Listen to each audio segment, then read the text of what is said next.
This is the Drury Lane Theatre after its expansion. And theater audiences, the 2 days before the premiere is when Malone published his 400-page book. I don't think too many people, even though the 500 copies sold out in 48 hours, I don't know how many people read it in that time.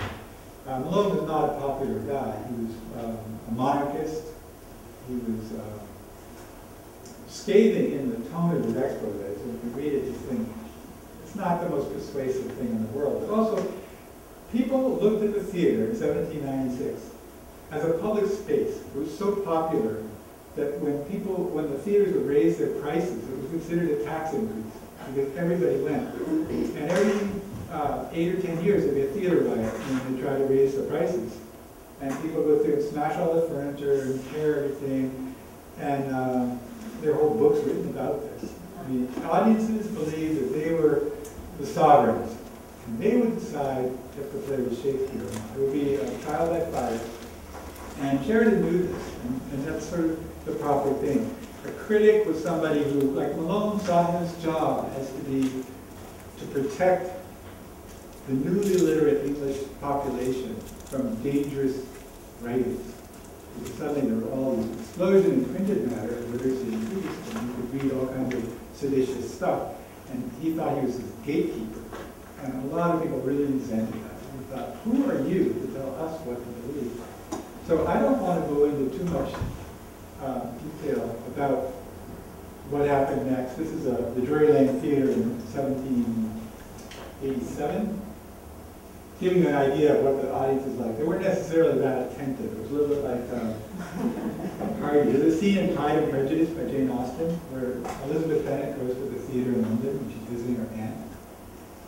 And they're talking, and you realize in the scene, they're in the theater, the play is underway, and they're having this animated discussion. That's what people did. They bring their dogs, they eat, they flirt.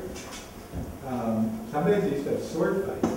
Back in the days when men continued with swords, they didn't by this time. So it was a tough crowd, and it was a tough crowd for anybody. Even Sheridan's first play stopped in the middle when people were throwing things at the cast. They had to go back and be righted.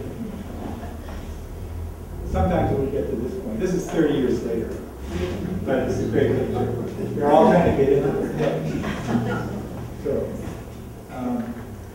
I don't want to give away the ending, but if you've ever looked, the name of the play was Vortigern and Rowena. If you look in any edition of Shakespeare's complete works, you won't find it, which is an indication that he doesn't get away with the hoax, in case you're wondering how this ends. But I don't want to tell you exactly what happened, but a few years later, William Henry published a confession, but it wasn't an apologetic confession. He had been praised as the second Shakespeare. And it had gone to his head, and he really believed that he was a great writer. And he was hoping that people would be delighted that this young man with a whole career ahead of him was writing like Shakespeare. And he wasn't sure what was going to happen with his father, who was the real butt of this hoax. And again, the tortured relationship between this boy and his father is the heart of the story, because to try to curry favor with his father by making him the target of a hoax was kind of twisted. And there's no way it was going to end well, because the boy painted himself into a corner. And if he reveals that it's all fake, and his father becomes a laughingstock. So it did not end well. But this was a very boastful confession. He went on, this is 1832, he was about 50. Or actually 1825, he lived another 10 years. He became a writer, writing what he wanted to write. He wrote Gothic novels, very kind of lurid, overwritten novels, which were very much the fashion in the early 1800s. And some of them were actually quite successful under his own name. But he didn't have the career he had hoped to have. You know, he thought he was a second Shakespeare, and he really wasn't. When he was writing like Shakespeare, he was borrowing things from plays, like Macbeth and Hamlet. He knew the language because everybody knew Shakespeare, And it was kind of a pastiche. In one case, a critic had said, I don't think that Shakespeare was not trashy enough. Because people were used to all the sexual innuendo and insults and sort of slapstick. And he didn't have that, so the critic was thinking, it's not bad enough. Anyway, he finally, the first thing, in the first years, the main way he was able to make a living was actually making forgeries of his forgery. People would come to him and say, you still have a copy, do you still have that forgery of the love letters? And he'd say, no, but I can make one. At one point, and later, one reason people haven't heard about this young man, I'm convinced, is because later people wrote about him as this compulsive liar. He couldn't stop himself from lying. He made forgeries or forgeries. Well, he had to. Nothing else would sell. People would say, do you have a letter with the lock of hair? Give it a week. And just before he died, he published Wardigan under his own name. I don't think it sold very well. But I think the moral of the story is that your heart tells your eyes what they're seeing, or your brain. It's a case of wishful thinking, or the emperor's new clothes. A lot of this is you're in a group and you believe what the group believes. So what did people really know about Shakespeare? And when some people said the boy should be hanged, and he didn't actually commit a crime, he said it's the critics that should be hanged because they were the real imposters. They were pretending to be experts on Shakespeare, not Malone, but all these other people who later denounced him.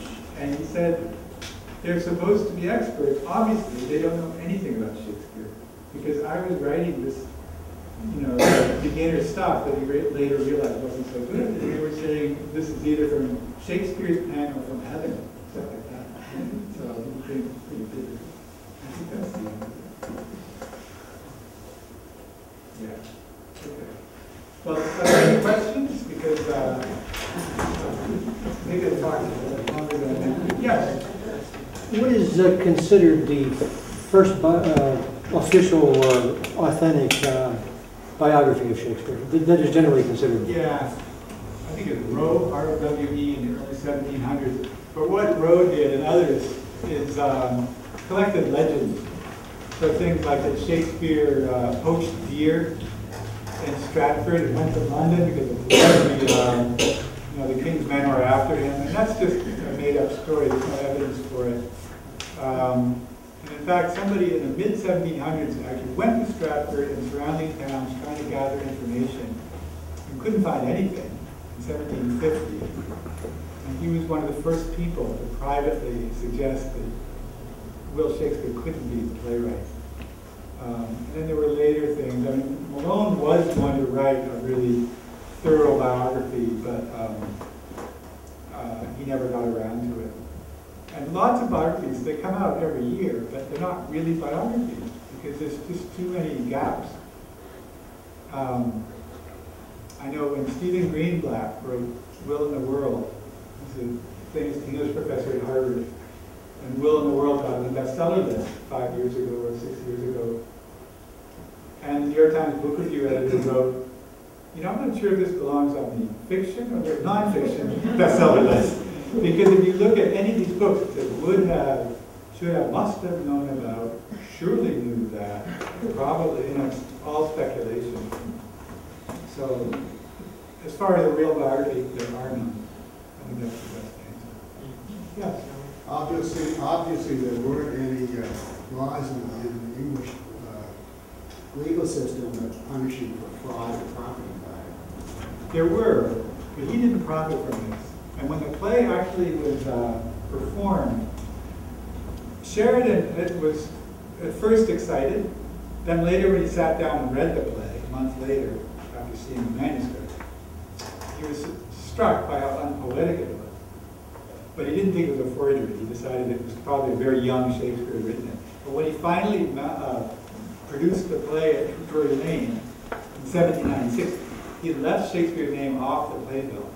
So the posters for the play, everyone knew it was a Shakespearean production. That's why it was the first full house the theater had ever had. That's why everyone talked about it. Thousands of people were turned away.